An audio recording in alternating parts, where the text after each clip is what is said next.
Hi అండి, అందరికీ నమస్కారం. Welcome back to my YouTube channel. ఇవాళ నేను మీకు కోడిగుడ్డు మెంతి కూర ఎలా తయారు చేయాలో చూపించబోతున్నాను అన్నమాట. దానికి నేను 8 గుడ్లని ఈ విధంగా ముందుగా ఉడకబెట్టుకుంటున్నాను. అవి ఇలా ఉడుకుతూ ఉంటాయి. తర్వాత నేను 1/2 kg టొమాటోస్ తీసుకున్నాను. నీట్గా కడిగేసి ఇలా పెట్టేసుకున్నాను. 2 కట్టల మెంతి కూరను కూడా తీసుకున్నాను. నేను నీట్గా ఒలిసి ఇలా పెట్టుకున్నాను. టమాటాలన్నింటినీ ఇలా ముక్కలుగా కట్ చేసి పెట్టుకున్నాను. మెంతి కూరను కూడా చక్కగా నీళ్ళల్లో ఇలా వాష్ చేసుకొని జల్లి గిన్నెలో వాటర్ లేకుండా ఇలా తీసి పక్కకు పెట్టేసుకుందాం.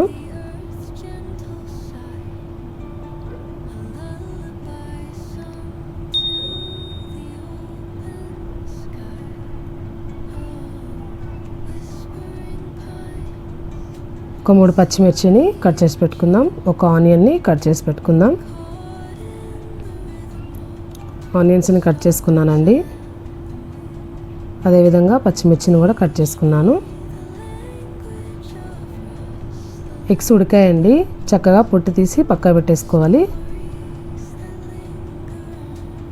తర్వాత కడాయి తీసుకొని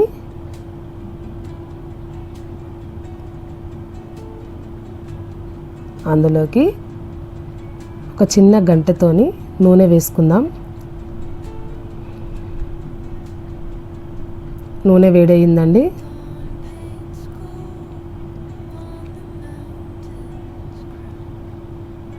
అందులోకి ఎగ్స్ని ఈ విధంగా కట్ చేసుకొని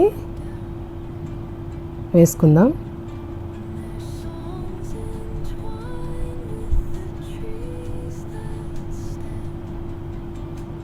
ఇలా మనము వాటికి ఇట్లా కాట్స్ పెట్టడం వల్ల మనం డీప్ ఫ్రై చేసుకునేటప్పుడు అందులోకి చక్కగా నూనె మసాలా అంతా వెళ్ళి కూడా కౌసవాసన పోతుందండి. చక్కగా ఇలా ఆయిల్లో ఎగ్స్ వేసుకొని ఒక 1/2 స్పూను పసుపు, ఒక 1/2 స్పూను సాల్ట్ని వేసుకొని ఒక 1/2 స్పూన్ కారం కూడా వేసుకుందాం. ఇలా వాటిని కడాయిలో వేయించుకుందాం.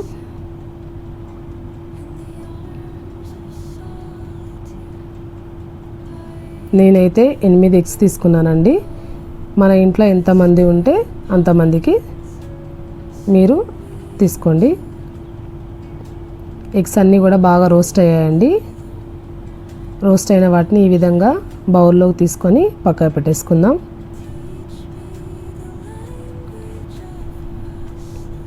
అదే బౌల్లో ఒక 2 గంటలు నూనె వేసుకొని మనం ఇప్పుడు కర్రీకి ప్రిపేర్ చేసుకుందాం. నేను 1/2 స్పూన్ షాజీరా వేసాను. అందులోకి కట్ చేసుకున్న ఉల్లిపాయల ముక్కల్ని వేసుకుందాం. కట్ చేసుకున్న పచ్చిమిర్చిని కూడా వేసుకుందాం.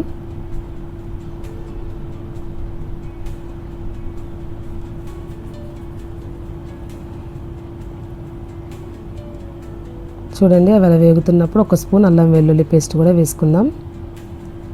కరివేపాకును కూడా చక్కగా కడిగి వేసుకున్నాను.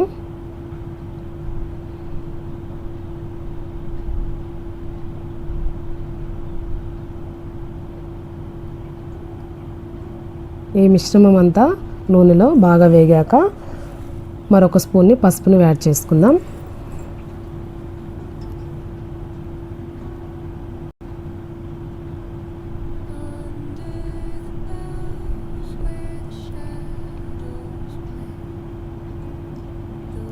మనము మెంతికూర నీట్గా కడిగి పెట్టుకున్నాం కదండి, దానిని కూడా మనము ఇలా ఆయిల్లో వేసుకుందాం. మెంతికూర చాలా మంచిదండి, కళ్ళకి చాలా మంచిది. డయాబెటిక్ ఉన్న వాళ్ళకు కూడా చాలా మంచిది. ఈ విధంగా ఇలా దాన్ని రోస్ట్ చేసుకోవాలి. ఆకుకూరలు ఏవైనా హెల్త్కి చాలా మంచిదండి. చక్కగా మెంతికూర కూడా వేగిపోయింది. చూడండి, అందులో ఉన్న వాటరు పచ్చివాసన అంతా పోయేదాకా మనం ఇలా వేయించుకోవాలి.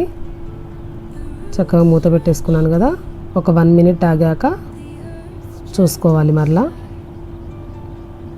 కంప్లీట్ అయిపోయింది, చక్కగా ఆకుకూర వేగిపోయింది. టమాటా ముక్కలు కట్ చేసుకున్నాం కదా, ముక్కలన్నింటిని కూడా మనము అందులో వేసుకుందాం.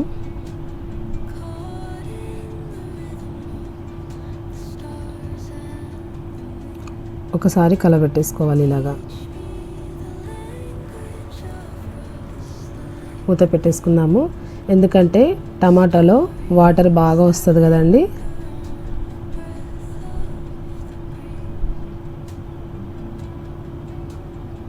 చూడండి, ఇలా వాటర్ వచ్చేసింది.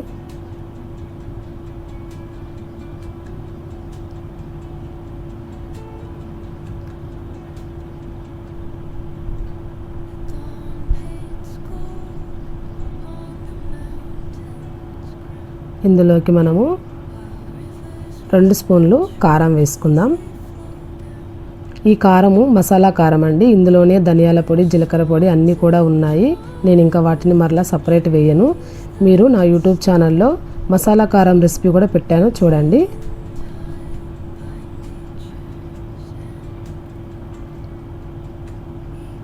చక్కగా మిశ్రమం మొత్తము ఇలా కలిపెట్టేసుకుందాం.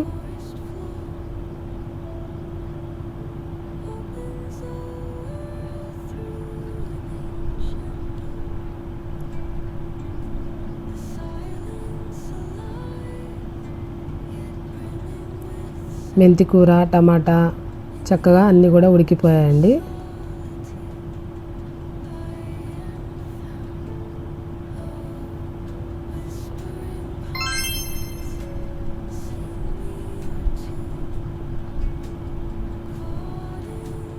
ఇందులోకి మనము 1 గ్లాస్ వాటర్ని యాడ్ చేసుకుందాం.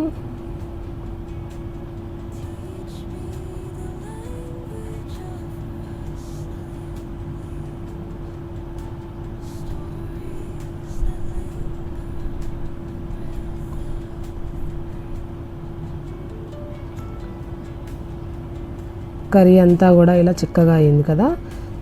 ఇప్పుడు మనము ఉడకబెట్టుకున్న ఈ ఎగ్స్ని మనము అందులో వేసుకోవాలి.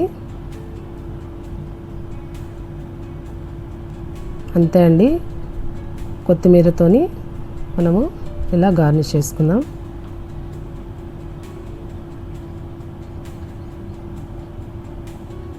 ఒక 5 మినిట్స్ ఉంచుకున్న తర్వాత కర్రీ అయిపోయింది, స్టవ్ ఆఫ్ చేసుకున్నాను. సర్వింగ్ బౌల్లోకి మనము సర్వ్ చేసుకుందాం.